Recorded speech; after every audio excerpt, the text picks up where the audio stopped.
থাক দুরূদ শরীফ পড়ি আল্লাহুম্মা সাল্লি ওয়া সাল্লিম ওয়া বারিক আলা আবদিকা রাসূলিল কারীম রাহমাতাল লিল আলামিন শাফিউল মুস্তাফিন সাইয়্যিদনা মাওলানা নবিয়্যিনা মুহাম্মদ ওয়া আলা আলিহি আহলি বাইতি আওলাদি ওয়া যুররিয়াতি আজওয়াজি আসহাবিহি ওয়া আউলিয়া ইম্মাতি আযমি কামা সাল্লাইতা ওয়া সাল্লামতা ওয়া বারাকতা রাহমতা আলা সাইয়্যিদিনা ইব্রাহিমা وعلى آل سيدنا إبراهيم إنك حميد مجيد أعوذ بالله من الشيطان الرجيم بسم الله الرحمن الرحيم الحمد لله رب العالمين الرحمن الرحيم مالك يوم الدين إياك نعبد وإياك نستعين اهدنا الصراط المستقيم صراط الذين أنعمت عليهم غير المغضوب عليهم ولا الضالين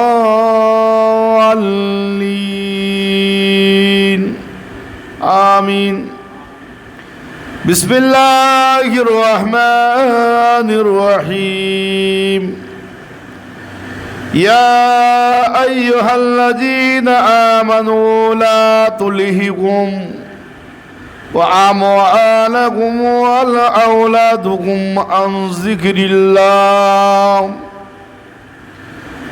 وقال الله تعالى في كلامه المجيد وفي فرقان الحميد إن الله وملائكته يصلون على النبي يا أيها الذين آمنوا صلوا عليه وسلموا تسليما درود شريف পড়ি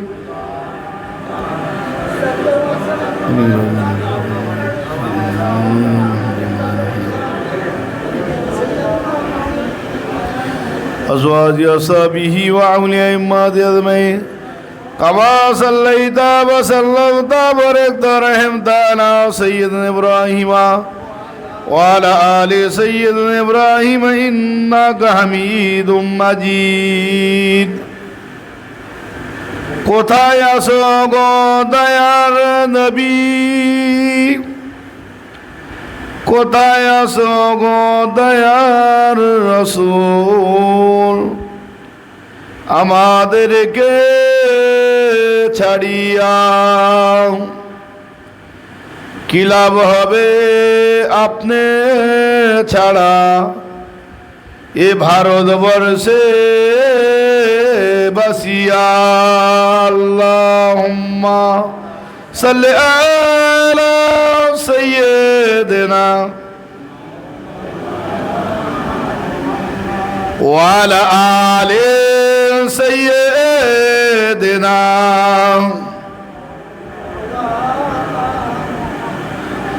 আসমানের নিচে জমিনের উপরে আমার দয়ার নবী কাঁদেন যারে যার মাফ করে দাও ওগো দয়াময় আল্লাহ উম্মত আমার গুনাহগার আল্লাহুম্মা জোরে পড়ি মাওলানা মুহাম্মদ ওয়া আলা আলি সাইয়্যিদিনা মা আমিনার নয়ন মনিব আখিরি তারা সারা জাহান রাজি করে হলেন তিনি সবার পিয়ারা কোরআন হলো খোদার কিতাব, হাদিস নবীর বাণী। সবাই পড়ুন মিলে মিশে দরুদে হাক্কানি। আল্লাহুম্মা সাল্লি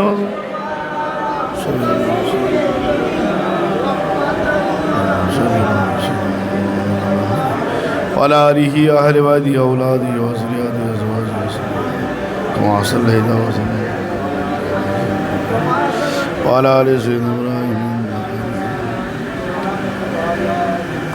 মুআজ্জাজ মুহতারাম উলামায়ে কেরাম, দিন দরদি ইসলাম দরদি আমার বাবা ভাইরা, পর্দানিশীন মা ভগ্নীগণ, আল্লাহ পাক রব্বুল আলামিন অশেষ বড় মেহেরবান।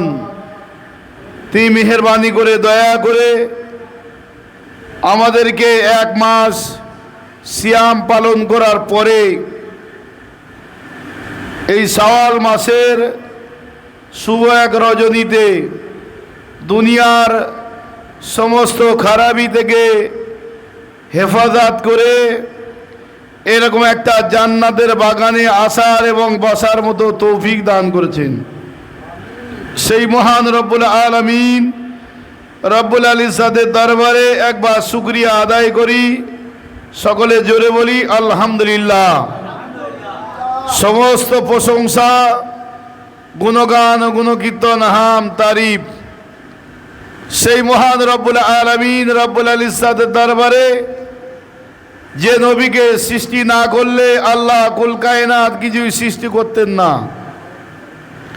সেই নবীগুলো শিরামণি আখায়ে মাদানী, তাজদারে মদিনা, আহমদি মুস্তফা মোহাম্মদি মুস্তফা হযরত নবী পাক সাল্লাল্লাহু তাআলা আলাইহি ওয়াসাল্লামের দরবারে লাখো কোটি দরুদ ও সালাম বর্ষিত হোক। সকলে বলি সাল্লাল্লাহু তাআলা আলাইহি ওয়াসাল্লাম। ভাই, আমার মধ্যে এমন কোনো ইলম, জ্ঞান, বিবেক, বুদ্ধি, আকিল, হাসিয়াত নাই যে আপনাদের মতো জ্ঞানী মানুষের সামনে দাঁড়িয়ে কিছু জ্ঞান দিতে পারি। সেরকম কোনো হিকমতও আমার জানা নাই। তা হলো ফাস্তা কি কামা মির্তা, হুকুমের উপরে আদিষ্ঠিত হও, দাঁড়িয়ে যাও। তাই আজ আন্তর্জাতিক খ্যাতি সম্পন্ন বিশ্বকোষের উল্লেখিত জামানার মুজাদ্দেদ, বিশ্ব মহাসংস্কারক হজরত মাওলানা শাহ সুফি মুফতি আজম গাছি রহমাতুল্লাহ আলাইহির খাদেম ও গোলাম হিসেবে আপনাদের সামনে দাঁড়িয়েছি।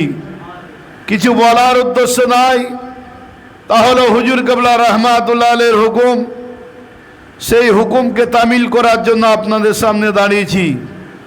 পাক কালামুল্লাহ শরীফ থেকে ছোট্ট একটা আয়াত তেলাওয়াত করেছি।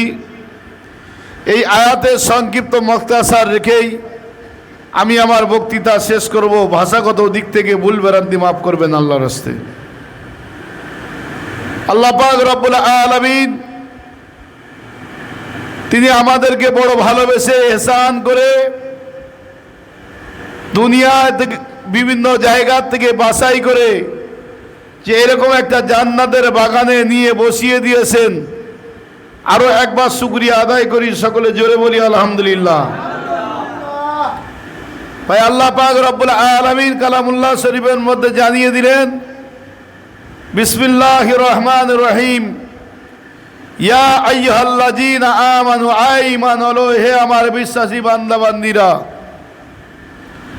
লা তুলহিকুম ওয়া আমালুকুম ওয়াল আওলাদুকুম আন যিকরিল্লাহ, তোমাদেরকে যেন ভুলিয়ে না দেয় তোমাদের সন্তান সন্ততি, ধন সম্পদ আল্লাহর জিকির থেকে।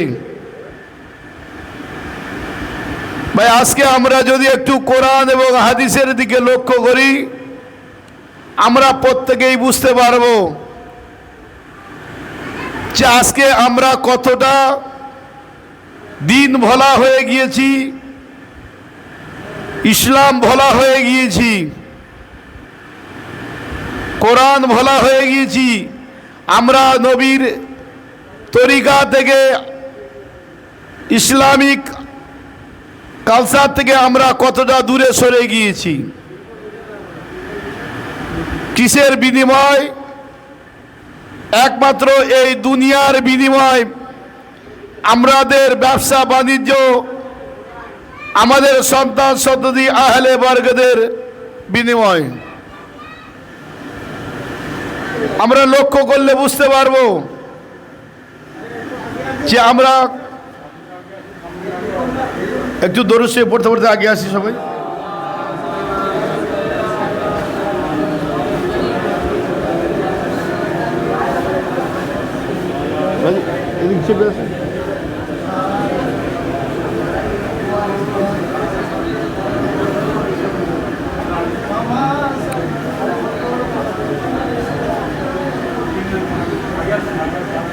আজকে আমাদেরকে কিভাবে ভুলিয়ে দেওয়া হচ্ছে। কোন ব্যক্তিকে যখন জিজ্ঞাসা করা হয় যে ভাই আপনি নামাজ পড়েন না কেন, সেই ব্যক্তি উত্তর দেয় কি, ভাই এত কাজের চাপ, সময় পাই নাই। কি বলেন?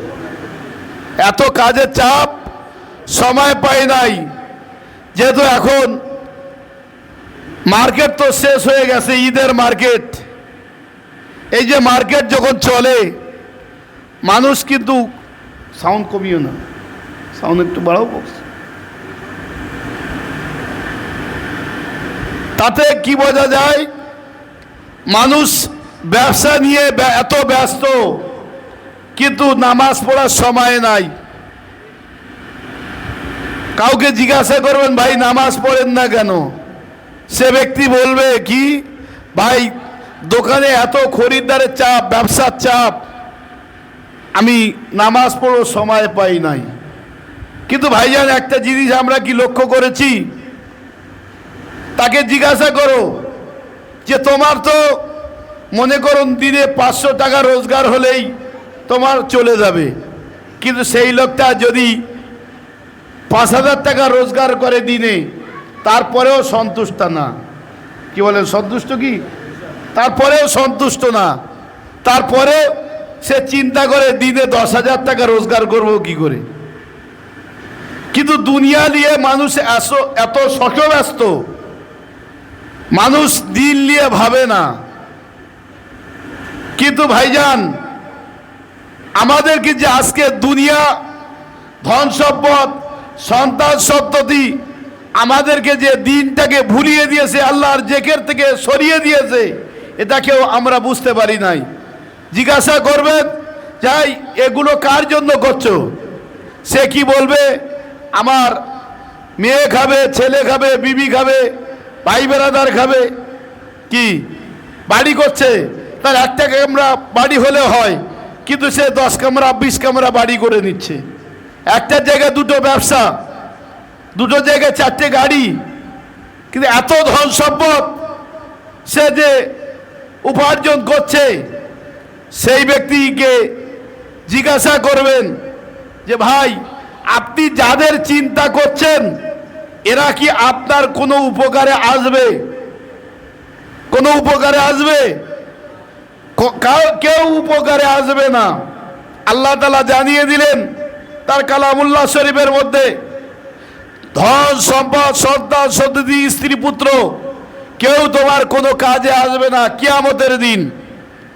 কিন্তু ভাইজান কিয়ামতের দিন কাজে আসা তো দূরের কথা, দুনিয়াতে কাজে আসবে না। আমরা সেটা দেখেছি। কিভাবে তার প্রমাণ, গত 2 বছর 2.5 বছর ধরে লকডাউন চলেছে, চলেনি? 2.5 বছর ধরে লকডাউন চললো কেন?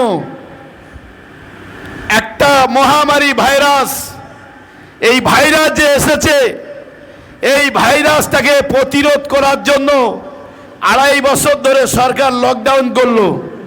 কিন্তু সরকার কি পেরেছে এই ভাইরাসটাকে প্রতিরোধ করতে? ক্ষমতা হয়নি।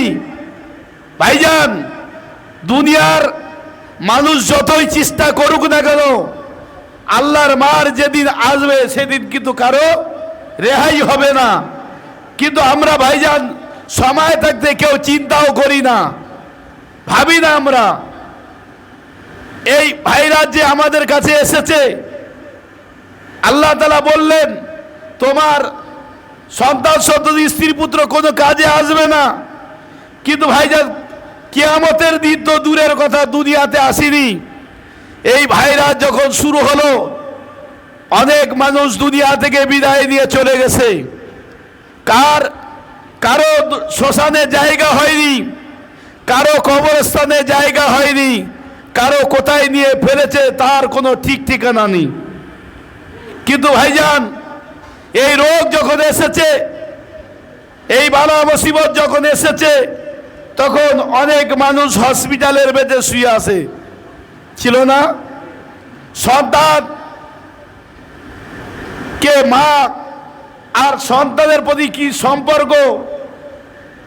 মা হসপিটালের বেডে করোনা আক্রান্ত হয়ে শুয়ে আছে, সন্তানকে বলছেন বাবা আব্দুর রহমান তুমি একবার আমার কাছে এসো, আমি দুনিয়া থেকে চলে যাব, মারা যাব, কিন্তু হয়তো আমি মারা যাবার পরে আমার লাশটা হয়তো তোর কাছে দেবে না, অন্তত শেষবারের মতো তোর সঙ্গে দুটো কথা বলি, একটু তুই আমার কাছে আয়। মায়ের কথায় সন্তান উত্তর দিচ্ছে কি, যে মা তুমি আমার গর্ভ ধারণ করা মা, তুমি আমাকে জন্ম দিয়েছো ঠিকই কথা, তুমি যদি আমাকে দুনিয়ার মুখ না দেখাতে আমি কিন্তু দুনিয়ার মুখ দেখতাম না। কিন্তু বড় আফসোস এই জায়গায়, তোমার যে রোগ হয়েছে এই রোগের কারণে আমি তোমার কাছে যেতে পারছি না। তোমার কথা শোনা তো দূরের কথা, তোমার কাছে যেতে পারছি না। ও ভাই, আল্লাহ কি বললেন? কিয়ামতের দিন কাজে আসবে না। ও ভাই, দুনিয়াতে কাজে এসেছে বলে মনে হয়?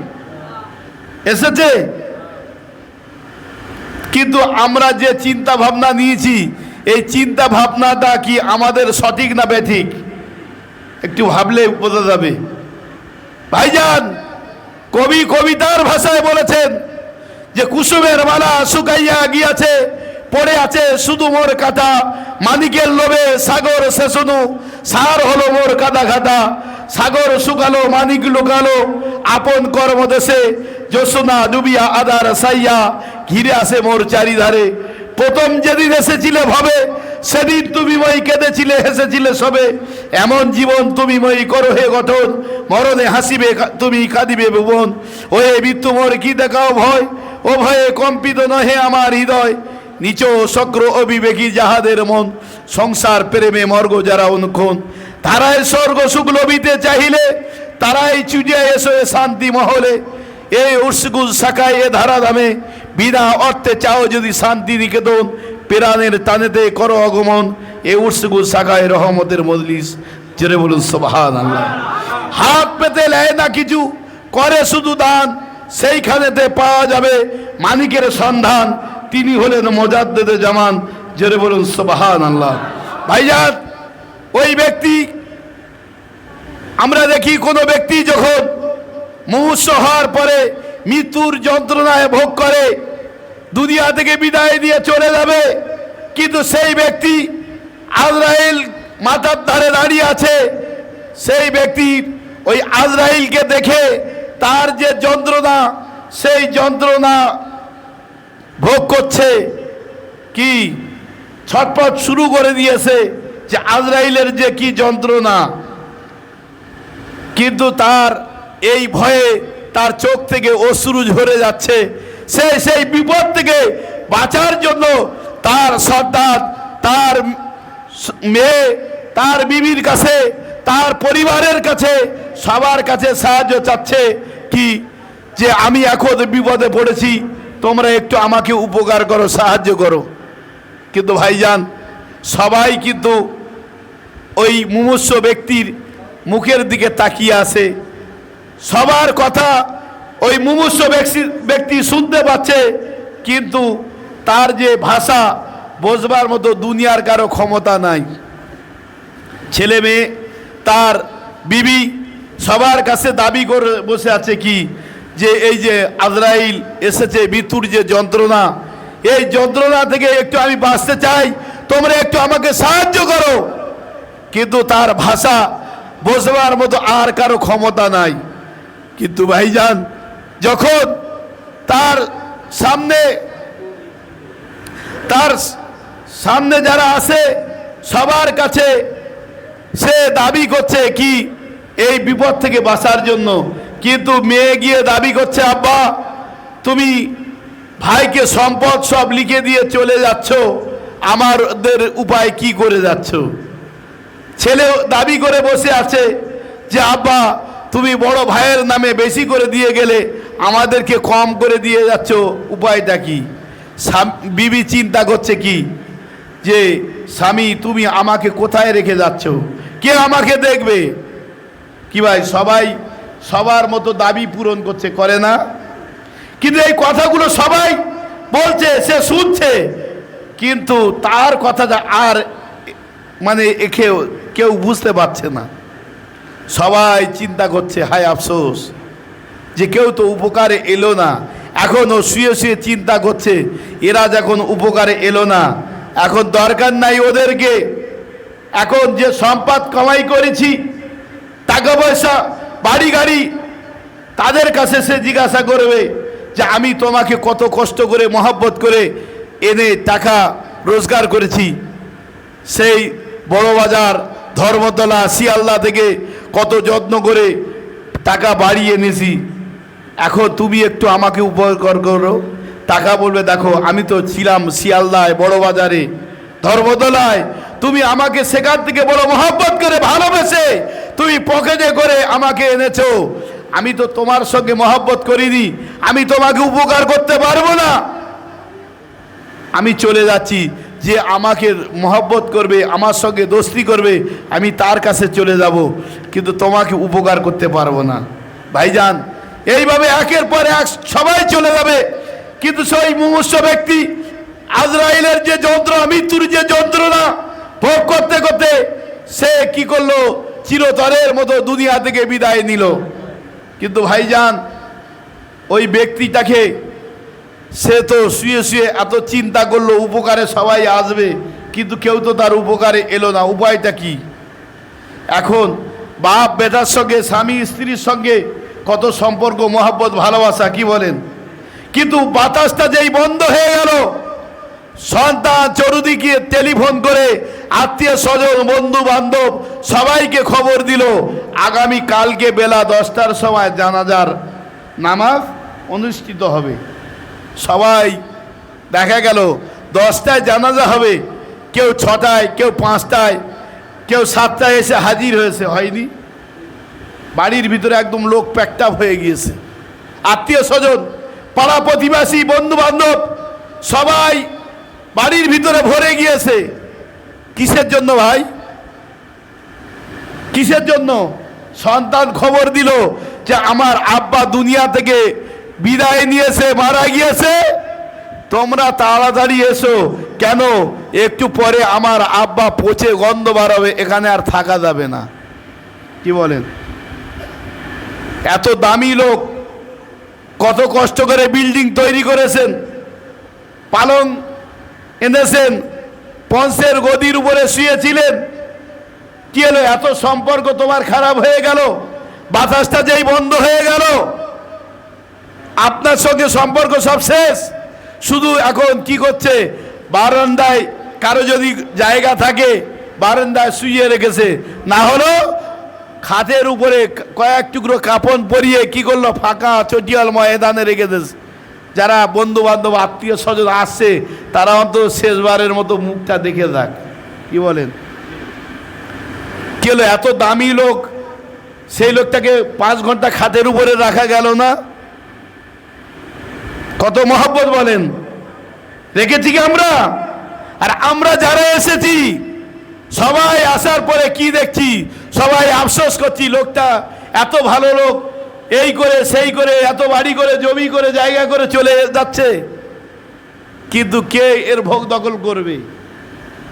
ও ভাই, এখন ও তো শুয়ে শুয়ে চিন্তা করছে, কেউ তো আমার উপকারে এলো না, মৃত্যুর যন্ত্রণা ভোগ করে সেই ব্যক্তি দুনিয়া থেকে চলে যাচ্ছে, কিন্তু যাওয়ার পরে সে শুয়ে শুয়ে চিন্তা করছে কি, এরা যখন আমার উপকারে এলো না, দরকার নাই ওদেরকে, যে কুসুমের মালা শুকাইয়া গিয়াছে, পড়ে আছে শুধু মোর কাঁথা, তার ডেড বডি কাঁথা, হাড় হাড্ডি পড়ে আছে, বাতাসটা বন্ধ হয়ে গিয়েছে, যাওয়ার পরে এত কম দাম হয়ে গিয়েছে, পড়ে আছে শুধু মোর কাঁথা। সে শুয়ে শুয়ে চিন্তা করছে কি, মানিকের লোভে সাগর সে শুধু, সার হলো ওর কাদা খাতা। আমি যা কিছু এত কষ্ট করে মেহনত করে বাড়ি জাড়ি করলাম, সব আমার বেকার। সবাই মনে করলো এরা আমার আপন, কিন্তু কেউ তো আমার আপন না, সবাই আমার পর, সবাই আমার পর, কেউ তো উপকারে এলো না। ভাইজান, এখন ওই যে আত্মীয় স্বজন বন্ধু বান্ধব আসছে, আসার পরে তারা খাটের উপরে বহন করে নিয়ে যাচ্ছে কোথায়, ফাঁকা চটিয়াল ময়দানে গিয়ে 2 রাকাত মাত্র নামাজ আদায় করবে। কি বলেন, ঠিক না? ও ভাই, আমরা সবাই এসেছি 2 ঘন্টা 3 ঘন্টা আগে, কিসের জন্য? জানাজার নামাজ পড়ার জন্য। কিন্তু আমরা যে জানাজার নামাজ পড়তে এসেছি, জিজ্ঞাসা করে দেখেন, তার মধ্যে 85% লোক কিন্তু ফজরের নামাজ পড়িনি। কি কথাটা বাস্তব না অবাস্তব? ও ভাই, কোন আলেম, কোন হাফেজ, কোন মাওলানা, কোন মুফতি বলতে পারবে যে আমি যদি জানাজার নামাজ না পড়ি আমার গুনাহ হবে? পারবে? কিন্তু আমি তার একটা কথাই বলতে পারি, কোন যে ব্যক্তি জানাজায় হাজির হয়েছে সেই ব্যক্তি ফজরের নামাজটা যদি কাজা করে, ফজরের নামাজটা যদি না পড়ে এসে থাকে, তার জন্য 2,88,00,000 বছর জাহান্নাম। যে লোকটা 1 ওয়াক্ত ইচ্ছাকৃত নামাজ তরক করেছে, সেই ব্যক্তির জন্য 2,88,00,000 বছর যদি জাহান্নাম হয়ে থাকে, তার জন্য জানাজার নামাজ পড়ে লাভ আছে? জানাজার নামাজ যদি এই মহল্লার একজন ব্যক্তি পড়ে, তার এই মহল্লার সমস্ত মুসল্লির হক আদায় হয়ে যাবে। কিন্তু হক আদায় হয়ে যাবে, হক আদায় করতে যাচ্ছি, কিন্তু আমি 1 ওয়াক্ত নামাজ তরক করলে আমাকে যে জাহান্নামে যেতে হবে, সেদিকে আমার চিন্তা ভাবনা নাই। তোর যদি ফজরের নামাজ কাজা হয়ে থাকে, তোর জানাজার নামাজ পড়ে লাভটা কি? কি লাভ আছে? কোনো লাভ নাই। আর তোর মতো বেনামাজি লোক ওই কোন নামাজি লোকের জানাজায় যেন না যায়। কেন? তোর মতো বেনামাজি লোক যদি জানাজায় যায়, বরং তার ক্ষতি হবে, কোনো লাভ নাই। সেই জন্য এই বর্তমান সময়ে, বর্তমান জামানায় আমার কামেল মুর্শিদ হযরত মাওলানা শাহ সুফি মুফতি আজান গাসি রহমাতুল্লাহ আলাইহ, তিনি প্রথমেই বলেছেন, আল্লাহ কালাম পাকের মধ্যে 82 জায়গায় বলেছেন নামাজকে কায়েম করার কথা। আর সেই কথাটাই হযরত মাওলানা সুফি মুফতি আজান গাসি রহমাতুল্লাহ আলাইহ আজকে তাম পৃথিবীতে 26টা ভাষায় 7টা মহাদেশে আজকে এই প্রচার শুরু করেছে, বিনা কাজায় 5 ওয়াক্ত নামাজকে আদায় করার কথা। জোরে বলুন সুবহানাল্লাহ। ও ভাই, এই 5 ওয়াক্ত নামাজ বিনা কাজায় আদায় করার কথা আমরা মুখে সবাই বলি, কিন্তু বাস্তবে কেউ কি আমলে করি না। কিন্তু আজকে বর্তমান সময় হযরত মাওলানা সুফি মুফতি আজান গাসি রহমাতুল্লাহ আলাইহ তার অনুসারী যারা আছে, তারা 5 ওয়াক্ত নামাজকে বিনা কাজায় আমল করিয়ে দেখিয়ে দেয়। জোরে বলুন। এই কথাটা কে বলেছে? এই কথাটা ফুরফুরা শরীফের মেজলা হুজুর পীর কেবলা তিনি বলেছেন। তিনি বলেছেন এই কথাটা। আমার ওখানে এক সময় মানে জামাত নিয়ে, ঈদের জামাত নিয়ে গন্ডগোল হয়। সেই জামাতে কিছু কমিটির সদস্য তারা গিয়েছে ফুরফুরা শরীফের মেজলা হুজুর পীর কেবলার কাছে। 11 জন গিয়েছে, তার সঙ্গে ছিলেন অনেকেই জানেন দক্ষিণ 24 পরগনার ভাঙড় থানায় বাড়ি মাওলানা জলিল সাহেব, ফুলবাড়ি বাড়ি জানেন, যেহেতু তিনি দক্ষিণ 24 পরগনার সভাপতি ছিলেন সুন্নাতুল জামাতের। কিন্তু সেই ব্যক্তি সেই জামাতে ছিলেন, সেই মিটিংয়ে সেই ব্যক্তিকে একজন হাক্কানি আলেমের বিরুদ্ধে 12টা তহমত লাগিয়েছে। তার ভিতরে আছে কি যে এরা এদের পিছনে নামাজ পড়া যাবে না, এদের যে ইমাম সেই ইমামের দাড়ি, নকল দাড়ি, এইভাবে 12টা তহমত লাগিয়েছে।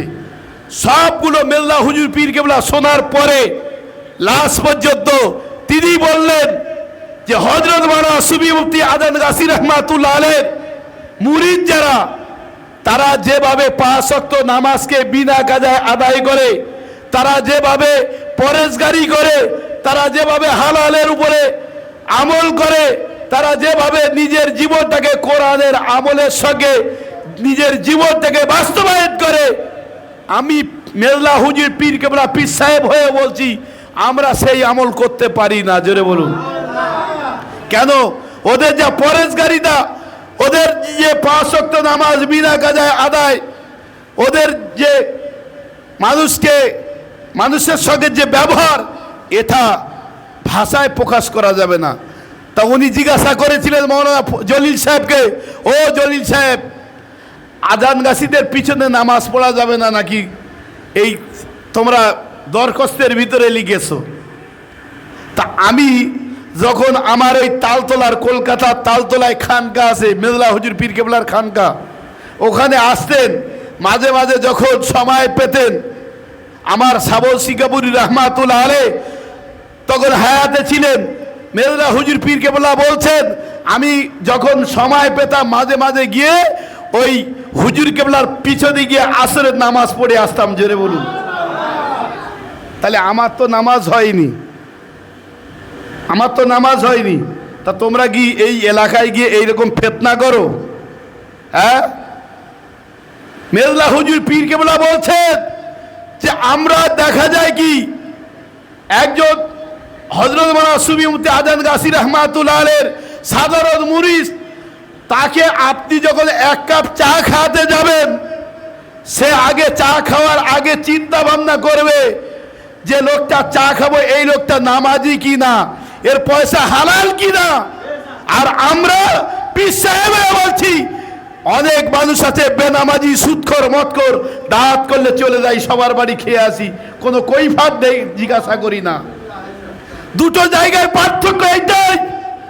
কেন তারা হযরত মাওলানা সুফি মুফতি আজান গাছি রহমাতুল্লাহ আলাইহিকে মানে, এইটা ভাবা দরকার আছে। হযরত আবু বকর সিদ্দিক রহমাতুল্লাহ আলাইহি তিনি পরিষ্কার তাদের কাছে, তাদের এক বড় খলিফা জিজ্ঞাসা করেছিলেন, হুজুর আপনি দুনিয়া থেকে চলে যাবেন, আমরাও চলে যাব, কিন্তু আমাদের পরবর্তী জেনারেশন যারা আসবে তারা কোথায় যাবে? হযরত আবু বকর সিদ্দিক রহমাতুল্লাহ আলাইহি বলেছিলেন, তোমাদের যদি কোনো জায়গায় যাওয়ার রাস্তা না থাকে, ছোট্ট জিনিস যদি পেতে তোমাদের কষ্ট হয়, এই সত্যটাকে পাওয়ার জন্য তোমরা চলে যাও আমার কলকাতার মাওলানা আজান গাছি, আমার ভাই আছে, ওখানে চলে দেব। জোরে বলুন কেন? কলকাতায় চলে যাও কেন? আমার ভাই মাওলানা আজান গাছি রহমাতুল্লাহ আলাইহি তিনি এই সত্যর বাণী, এই কোরআনের সঠিক রাস্তা তিনি কিয়ামত পর্যন্ত মানুষের কাছে পৌঁছে দেবে। ও ভাই, আল্লাহর ওলি যারা, তাদের ভিতরে কোনো ভেদাভেদ নেই। আর আমরা দুপাতা পড়ে কি মনসার পোয়া ধোয়া দিতে শুরু করেছি। কি বলছি? যে এর পিছনে যাওয়া যাবে না, ওর পিছনে যাওয়া যাবে না, উঠেই তো কার বিরুদ্ধে কি বলি তার কোনো ঠিক ঠিকানা নেই, আছে না? ও ভাই, একটা জিনিস আমাদেরকে ভাবা দরকার, চিন্তা করা দরকার, যে কি আমরা যে রাস্তায় চলবো, সেই রাস্তাটা যদি পরিষ্কার না হয়, সেই রাস্তা যদি সাফ সুতরা না হয়, সেই রাস্তা যদি অন্ধের মতো চলি, ও ভাই রাস্তার যে কাঁটা আছে, ইট পাটকেল আছে, পায়ে লাগবে না? লাগবে না? কি লাগবে না? ও ভাই, আজকে হযরত মাওলানা সুফি মুফতি আজান গাছি রহমাতুল্লাহ আলাইহি রাস্তাটা পরিষ্কার করে দিয়েছে। কিসের মাধ্যমে পরিষ্কার? বললেন 5 ওয়াক্ত নামাজকে বিনা কাজায় আদায় করবে, হালাল রুজি খাবে, সাধ্যমতো পরেশগারি করবে, আর এই নুরানি, কোরআনি, রহমানি ওজিবাদা আমল করবে। তাহলে তোমাকে কি হবে? এই নামাজ, এই নুরানি, কোরআনি, রহমানি ওজিবা, হালাল রুজি আর এই পরেশগারি তোমার সঠিক রাস্তা পাইয়ে দেবে। জোরে বলুন কিভাবে? তিনি বলেননি যে আমার দরবারে এসো। ও ভাই, দুনিয়ার যত মাওলানার কাছে যাবে, পীর সাহেবের কাছে যাবে, সবার কাছে যাওয়ার পরে সবাই বলবে আমার কাছে এসো, আমি তোমাকে জান্নাতে দিয়ে দেবো, বলে না? কিন্তু হযরত মাওলানা সুফি মুফতি আজান গাছী রাহমাতুল্লাহ আলাইহি তিনি কি বলেন যে আমার কাছে এলে আমি তোমাকে জান্নাতে দিতে পারবো না। ও ভাই, সবাই তো বলছে তুমি আমার কাছে এসো, আমি তোমাকে জান্নাতে দিব, কিসের বিনিময়ে? তুমি আমাকে কিছু হাদিয়া দেবে, উপঢৌকন দেবে, তহফা দেবে, তার বিনিময়ে, বলে না? 500 টাকা দাও, জান্নাত দিয়ে দেবো, মারহাবা দিয়ে দেবো, জান্নাত চলে যাবে। ও ভাই জানেরা, শুনে রেখে দিন, আমি নামাজি যদি না হই, আমি যদি হালাল খানিওয়ালা না হই, আমি যদি পরেশকারীওয়ালা যদি না হই, আমি যদি কোরআনের তরিকা অনুযায়ী জীবনযাপন না করি, আমি নবীর সুন্নত অনুযায়ী জীবনযাপন যদি না করি, কোনো পীর সাহেবের বাপের ক্ষমতা নেই আমাকে জান্নাতে দিতে পারে। ও ভাই, এই সত্যটাকে উদ্ঘাটন করতে গিয়ে আমি আমার জীবনে সারা ভারতবর্ষে নয়, বাংলাদেশ, নেপাল করে আমি আমার জীবনে 60 থেকে 65 জন আল্লাহর ওলির দরবারে গিয়েছি। কিন্তু ভাইজান, যত জায়গায় গিয়েছি, যত কামেল ওলি আল্লাহর এসেছেন, যে পর্যন্ত এসেছেন সেই পর্যন্ত ঠিক, আর তার ওরিশান যারা আছে সব জায়গায় হয়ে গেছে বেটি। বাংলাদেশে আমি এবারে গিয়েছি, বিশাল বড় বড় নাম করে আল্লাহর ওলির দরবার, ইন্টারনেট মারেন দেখতে পাবেন। কিন্তু যাওয়ার পরে একটা জায়গায় কি কোরআনের সঙ্গে মেলাতে পারিনি, কোরআনের হাদিসের সঙ্গে মেলাতে পারিনি। কোন জায়গায়? ও ভাই, আমরা কি বলি, প্রত্যেকেই সে মাওলানা হোক, হাফেজ হোক, কারি হোক, মুফতি হোক, মুহাদ্দিস হোক, মাইকে যখন মুখ লাগায় সবাই বলি আমরা নবীর ওয়ারিস। কি বলি না? আল উলামা ওয়ারাসাতুল আম্বিয়া, আমরা নবীর ওয়ারিস। কিন্তু ভাইজান, আমরা কি একবার ভেবেছি, চিন্তা করেছি নবীর ওয়ারিস বলে দাবি করব, কিন্তু নবীর জীবন চরিত্র, নবীর আখলাক, নবীর ভালোবাসা আমাদের ভিতরে কিছু থাকবে না? অনেকেই প্রশ্ন করে থাকে যে ভাই আপনাদের সব ভালো লাগে, কিন্তু আপনার যে বিনা পয়সার কথাটা বলেন না, এইটা ভালো লাগে না। কি বলেন? ও ভাই, এই কথাটা কে বলেছে? এই কথাটা তো বলেছে স্বয়ং আমার আল্লাহ। এই কথাটা বলেছেন হযরত রাসূল সাল্লাল্লাহু আলাইহি ওয়াসাল্লাম। এই কথাটা কোরআন এবং হাদিস থেকে রিসার্চ করে হযরত মাওলানা সুফি মুফতি আজান গাছী রাহমাতুল্লাহ আলাইহি বলেছেন। জোরে বলুন সুবহানাল্লাহ।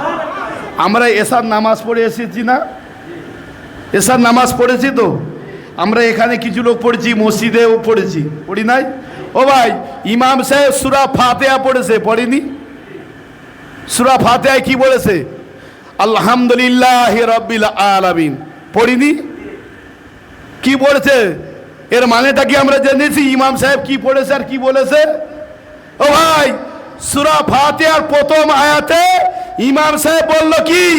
আলহামদুলিল্লাহি রাব্বিল আলামিন, সমস্ত প্রশংসা, সমস্ত ইবাদত, সমস্ত রেজায়ে মাওলা একমাত্র লিল্লাহি রাব্বিল আলামিন। আর একটু জোরে বলুন। আর আমি যদি 1 ঘন্টা বয়ান করার পরে যদি বলি আমার 10,000 টাকা ভিজিট লাগবে, এই আয়াতের সঙ্গে মিলেছে বলে মনে হয়? কথা বলা লাগবে। কিন্তু আমরা বলি কি করে যে এই বিনা পয়সার কথা বলে, এরা কোথায় পেয়েছে? আমি তো বললাম যে আল্লাহ সমস্ত কিছু একমাত্র লিল্লাহি রাব্বিল আলামিন, তোমার জন্য।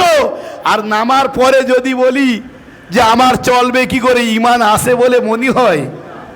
হ্যাঁ, ঈমান আসে? ঈমান আসলেই নি, তা বুঝবে না কি করে? পড়ছে ঈমান ঠিকই, কিন্তু তার আমলে বাস্তবায়ন না থাকার কারণে সে নিজে বুঝতে পারছে না। হযরত মাওলানা সুফি মুফতি আজান গাছী রাহমাতুল্লাহ আলাইহি এই লিল্লাহি রাব্বিল আলামিন এই কথাটার উপরে বাস্তবায়ন করতে গিয়ে আজকে তিনি কি করেছেন? সমস্ত কিছুকে ফি সাবিলিল্লাহ করে দিয়েছেন। জেরে বলুন।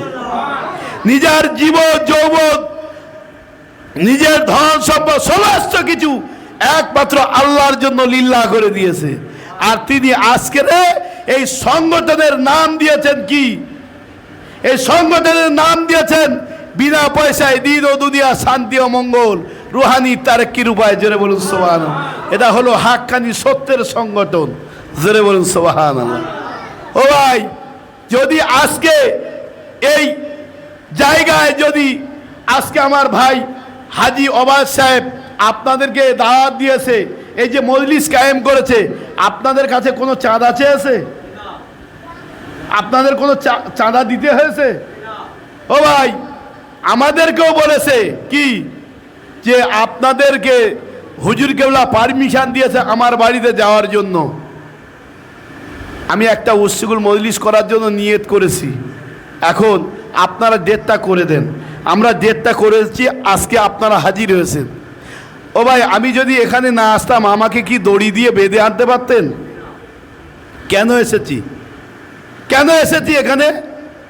এসেছি একটাই তার কারণ, কাল কিয়ামতের ময়দানে মহাশরের মাঠে আমার মতো আলেমকে আল্লাহ তাআলা ডেকে জিজ্ঞাসা করবেন, ও বড় সাহেব, আমি কোরআনের জ্ঞান দিয়েছিলাম, হিকমতের জ্ঞান দিয়েছিলাম, তুমি আমার জন্য কি করেছো বলো?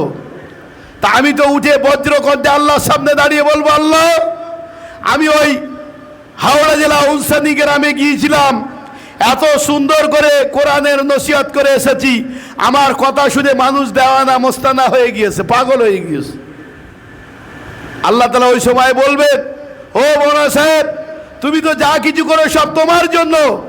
দুনিয়ার মানুষ তোমাকে বড় বক্তা বলবে, সুমধুর ভাষী বলবে, রাতের পর রাত দাওয়াত বেড়ে যাবে, পাশের জায়গায় 10,000 টাকা ভিজিট হবে, এই কারণে তো তুমি করেছো। যাও, আল্লাহ তাআলা ফেরেশতাদেরকে বলবে, যাও ওই মৌলানা সাহেবকে, ও যখন দুনিয়ার জন্য করেছে, ওর মান সম্মানের জন্য করেছে, ও অর্থের জন্য করেছে, যাও ওর সমস্ত কিছু দুনিয়াতে ও স্বাদ মিটে গিয়েছে, জামার কোলারটা ধরো, টানতে টানতে জাহান্নামের মধ্যে নিক্ষেপ করো। উপায়টা কি ভাই? কোথায় হাওড়া, কোথায় হুগলি, কোথায় বর্ধমান, কোথায় বাঁকুড়া, কোথায় বীরভূম, কোথায় মুর্শিদাবাদ, কোথায় নদিয়া, কোথায় বাংলাদেশ, কোথায় নেপাল করে রাতের রাত নাই, দিনের দিন নাই, প্রত্যেক দিন দিনে এক জায়গায়, রাতে এক জায়গায়, দিনে এক জায়গায়, রাতে এক জায়গায়, এইভাবে দৌড়ে দৌড়ে এই গরমের মাঝখানে যদি ওয়াজ করে, যদি মৃত্যুর পরে যদি জাহান্নামে যেতে হয়, এ ওয়াজ করে লাভ আছে? কথা বলা লাগবে। এ ওয়াজ করে কোনো লাভ নাই। আজকে কেন নিজের জীবনটাকে বিলীন করতে এসেছি? বিনা পয়সায় গোলাতে ফাটাতে কেন এসেছি এখানে? একটাই তার কারণ, কাল কিয়ামতের ময়দানে আল্লাহর সামনে দাঁড়িয়ে যেন আমাকে ধরা না পড়তে হয়।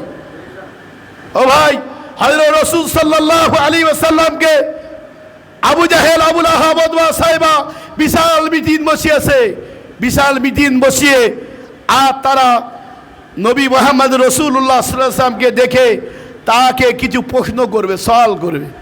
কি দেখে জিজ্ঞাসা করছেন, মাঝখানে একটা ফাঁকা জায়গা রেখেছে যেন পালিয়ে না যেতে পারে। আল্লাহর নবীকে ডাকা হলো, ডাকার পরে আবু জাহেল প্রশ্ন করছে, ও ভাইবো মুহাম্মদ, তুমি যে কলেমার প্রচার করছো, তোমার পিছনে কি অর্থ লুকিয়ে আছে একটু বলা লাগবে। তুমি কি মনে করো এই মক্কা এবং মদিনার মধ্যে যে নেতা আছে, সেই নেতাকে সরিয়ে দিয়ে আমি মাতব্বরি করব? তুমি কি মনে করো মক্কা এবং মদিনার মধ্যে যত টাকা আছে, এই টাকার সুদ বানিয়ে, গদি বানিয়ে তার উপরে বসে মাতব্বরি করব? তুমি কি মনে করো মক্কা এবং মদিনার মধ্যে সবচাইতে সুন্দরী কি নারীকে দিয়ে ভোগবিলাসিতা করব? আল্লাহর নবী, বিশ্ব নবী, আখিরি নবী হযরত মুহাম্মদ রাসূলুল্লাহ সাল্লাল্লাহু তাআলা আলাইহি ওয়াসাল্লাম বললেন, ও আবু জাহেল, আবু লাহাব, ওতবা, শুনে রেখে দাও, জেনে রেখে দাও, আমি কলেমার প্রচার করছি, আমি নেতা বানার জন্য না, আমি কলেমার প্রচার করছি একমাত্র আমার আল্লাহকে রাজি আর খুশি করার জন্য। জোরে বলুন সুবহানাল্লাহ। রেজায়ে মাওলা করার জন্য আমি কলেমার প্রচার করছি। এই টাকার গদি বানিয়ে, সুদ বানিয়ে তার উপরে বসে মাতব্বরি করব, এর কারণে না। আমি এই মানে প্রচার করছি একমাত্র আমার আল্লাহর সামনে দাঁড়িয়ে আমাকে জবাবদিহি করতে হবে কিয়ামতের ময়দানে, মাশরের মাঠে। সেই জবাবদিহি থেকে বাঁচার জন্য আমি আজকে এই কলেমার প্রচার করছি, জোরে বলুন সুবহানাল্লাহ। তুমি কি মনে করো মক্কা এবং মদিনার মধ্যে সবচাইতে সুন্দরী নারীকে নিয়ে ভোগ বিলাসিতা করবে? আল্লাহর নবী বললেন, শোনো, আমি সুন্দরী নারীকে নিয়ে ভোগ বিলাসিতা করার জন্য এই কলেমার প্রচার করি নাই। কলেমার প্রচার করছি একমাত্র লিল্লাহে রাব্বিল আলামিন, ফ্রি অফ কস্ট, বিনা পয়সায়, ফি সাবিলিল্লাহ, একমাত্র আল্লাহর জন্য। জোরে বলুন ও ভাই, সেই কথাটাই আজকে এই হযরত মাওলানা সুফি মুফতি আজান গাছী রাহমাতুল্লাহ আলাইহি কোরআন এবং হাদিসের দিকে লক্ষ্য করে তিনি আজকে সেই রাস্তাটা আজকে তৈরি করেছেন। ও ভাই, দুনিয়ার যত জায়গায় যাবেন, দোকানে যাবেন, ব্যবসার মার্কেটে যাবেন, বিভিন্ন জায়গায় বোর্ড, সাইনবোর্ড লেখা থাকে, থাকে না? এটা অমুক বস্ত্রালয়, এটা অমুক পাদুকালয়, এটা অমুক বিলাসালয়, এটা অমুক ফার্মেসি লয়, লেখা থাকে না? ও ভাই, কোনো জায়গায় শান্তি পাওয়া যায় একটা বোর্ড দেখেছেন? শান্তি পাওয়া যায় একটা কোনো দোকানে সাইনবোর্ড লাগানো আছে? কোনো জায়গায় নাই। ও ভাই, একমাত্র শান্তি যদি পেতে হয় কোথায়? এখানেই শান্তি আছে, জোরে বলুন সুবহানাল্লাহ। এটা হলো কোথায়? এটা হলো কোরআনের জিকিরের মজলিসে, জোরে বলুন সুবহানাল্লাহ। এখানে আপনার কোনো দুনিয়ার চিন্তা আছে? বাড়ি ঘরের চিন্তা আছে? ব্যবসার চিন্তা আছে? এখানে বসে আছেন আপনি কিসে? একমাত্র রেজায়ে মাওলা, আল্লাহকে রাজি আর খুশি করার জন্য। তা আপনি তো ঘুরিয়ে বলবেন, মাওলানা সাহেব, আপনি যদি এইরকম রোদ প্রত্যেক দিন ওয়াজ করে চলে যান, আপনার চলবে কি করে? বলবেন না আপনারা? ও ভাই, আপনাদের চলবে কি করে? আপনাদের এক তো মূল্যবান সময়, ব্যবসা বন্ধ করে, চাকরি বন্ধ করে আপনার যে এই মূল্যবান সময়টাকে এখানে ব্যয় করছেন, আপনাদের চলবে কি করে? তা আপনারা তো ঘুরিয়ে বলবেন, মাওলানা সাহেব, আমাদের জন্য আল্লাহ আছে। তা আপনার জন্য যদি আল্লাহ থেকে থাকে, আমার জন্য আল্লাহ নেই? কি বলেন? কার ভয়ে এসেছেন? আমার ভয়ে? আমার এই হাই সাহেবের ভয়ে? কার ভয়ে? ও ভাই, আপনারা এসেছেন আল্লাহর ভয়ে, কবরের ভয়ে, মৃত্যুর ভয়ে, জাহান্নামের ভয়ে, জান্নাতের আশায়। আর আমার জন্য যদি না থাকে কবরের ভয়, আমার জন্য যদি না থাকে মৃত্যুর ভয়, আমার জন্য যদি জাহান্নামের ভয় না থাকে, আমার জন্য যদি জান্নাতের আশা না থাকে, আমি লাভ আর যদি 20,000 টাকা নিয়ে চলে যাই, তাহলে আপনার সঙ্গে আমার কি এক হবে বলে মনে হয়? এক হবে? ও ভাই, আজকে এই লসটা কেন করাতে এসছি? অনেকেই বলে কি যে এরা এদের দেয় না আর আমরা নিচ্ছি, ওদের সহ্য হয় না। ও ভাই, আমরা যদি মনে করি প্রত্যেক দিন 10,000 করে এক জায়গায় নেবো, প্রত্যেক দিন সকালে আর বিকালে করে 20,000 টাকা নেবো, তা 20,000 টাকা লস না লাভ? কি বলেন? আজকে কেন লস করে চলে যাচ্ছি? একটাই তার কারণ, কবরে গিয়ে হাসরের মাঠে কি শান্তিতে আল্লাহর সামনে গিয়ে জবাব দিয়ে থেকে বাঁচার জন্য আজকে কোরআন হাদিস রিসার্চ করে হযরত মাওলানা সুফি মুফতি আজান গাছী রাহমাতুল্লাহ আলাইহি তিনি আজকে এই বিনা পয়সার ডাক দিয়েছেন, জোরে বলুন সুবহানাল্লাহ। ও ভাই, আপনি যদি এখানে যদি টাকা চাইতেন, টাকার অভাব ছিল কি? সবাই দিত না? 500, 1000, 2000, 5000 দিতেন না? কিন্তু সবার টাকা এই জায়গায় নেওয়া যায়নি। কেন বলেন দিন? আপনি দিনের কাজ করবেন বেনামাজির পয়সা দিয়ে না নামাজির পয়সা দিয়ে? কথা বলা লাগবে। আপনি দিনের কাজ করবেন হালাল পয়সা দিয়ে না হারাম পয়সা দিয়ে? যদি আপনি বেনামাজি, নামাজি, সুদখোর, মদখোর, জেনাখোর, অত্যাচারী, নাফরমানি সবার টাকা এক করে আপনি যে আজকে রান্নাটা করবেন, খানাটা পাকাবেন, সেই খানাটা সবাই খেতে পারবে বলে মনে হয়? খেতে পারবে? কিন্তু আমরা সবাই খেয়ে যাই না। আজকে সেই রাস্তা থেকে বাঁচানোর জন্য হযরত মাওলানা সুফি মুফতি আজান গাছী রাহমাতুল্লাহ আলাইহি এই মজলিস করার আগে তাকে কি বললেন? ওই হাজী সাহেবকে জিজ্ঞাসা করেছেন যে বাবা, আপনি 5 ওয়াক্ত নামাজ পড়েন তো? জি হুজুর। কাজা হয়? জি না।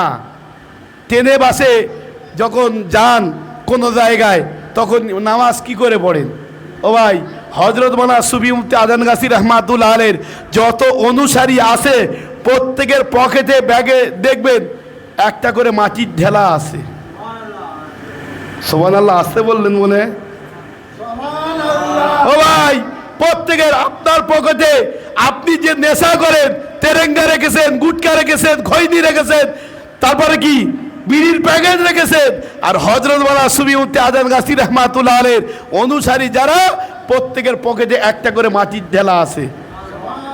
তিনি কি বলেন যে বাবা, অজু করে তুমি কোনো জায়গায় সফরে যাচ্ছ, বাড়ি থেকে অজু করে রেডি হয়ে বার হবে, যদিও বাইচান্স রাস্তায় অজু ছুটে যায়, কি করবেন বাবা? সঙ্গে সঙ্গে তায়াম্মাম করে নেবেন। গাড়িতে তোমার তো পানি পাবে না, গাড়িটা তোমার নিজস্ব কি প্রাইভেট না, রুটের গাড়ি যাচ্ছেন, গাড়ি তো তোমার জন্য দাঁড়াবে না। তুমি প্লেনে যাচ্ছে, দাঁড়াবে না, ট্রেনে যাচ্ছে, যেখান সেখানে দাঁড়াবে না। তুমি মাটিটা পকেটে রেখে দেবে, তায়াম্মুম করে নামাজের ওয়াক্ত হয়ে যাবে, সবাই মতো নামাজ পড়ে নেবে। জোরে বলুন। যেহেতু এই গাড়িতে নামাজ যে পড়েছেন, যেহেতু এর রুকু সেজদা আপনি করতে পারেননি, পরে যখন ফুরসত পাবেন, সময় পাবেন, ঘরে আসবেন, তখন কি করবেন? এই নামাজটা কি করবেন? সেজদা দিয়ে নিয়ত করে তুমি রুকু সেজদা দিয়ে নামাজটা আদায় করে নেবে। আপনার জীবনে নামাজ কাজা হবে না। জোরে বলুন। আর কি করবেন? ও ভাই, হালাল রুজি, আজকে বর্তমান হালাল খুব কঠিন। আজকে যেভাবে সুদের ফোয়ারা ছুটছে দুনিয়াতে, LIC, সাহারা, বন্ধন, ফিসডিবিসি, সেবিন, রিগেল, স্বর্ণজয়ন্তী, গ্রুপলোন, মহিলা সমিতি, আজকে যেভাবে ফোয়ারা ছুটেছে, এই ফোয়ারা থেকে বাঁচার জন্য হযরত মাওলানা সুফি মুফতি আজান গাছি রহমাতুল্লাহ আলাইহি তিনি বললেন, বাবা এই জিনিসগুলো বয়কট করো।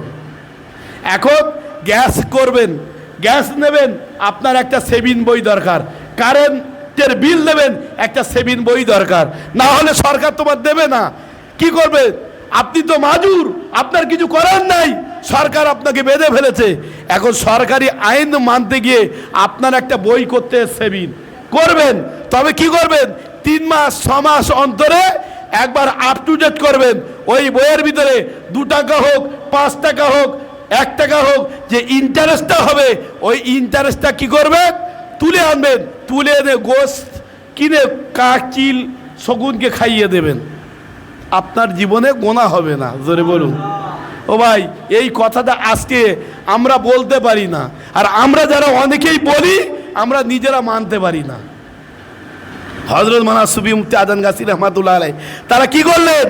তিনি তার অনুসারী যারা আছে তাদেরকে আমলে বাস্তবায়ন করিয়ে দেখিয়ে দিলেন। জোরে বলুন সুবহানাল্লাহ। ভাইজান, আমি যে আয়াত পড়েছি, আয়াতের সময় এখন অনেক লম্বা, যেহেতু 9:55 হয়ে গিয়েছে, আর তাড়াতাড়ি মজলিসও শেষ হবে। এখন আমার ভাইপো তিনি আসেন, তিনিও আরও সুন্দর করে বলবেন। আমি সংক্ষিপ্ত করলাম, ভাষাগত দিক থেকে ভুল ভ্রান্তি মাফ করবেন আল্লাহর হস্তে। আল্লাহ পাক আমাদের শোনা এবং বলার থেকে বেশি আমল করার তৌফিক দান করে, বলো আমিন সুম্মা আমিন। আখিরি দাওয়ানা আলহামদুলিল্লাহি রাব্বিল আলামিন। দরুদ শরীফ পড়ি। আল্লাহুম্মা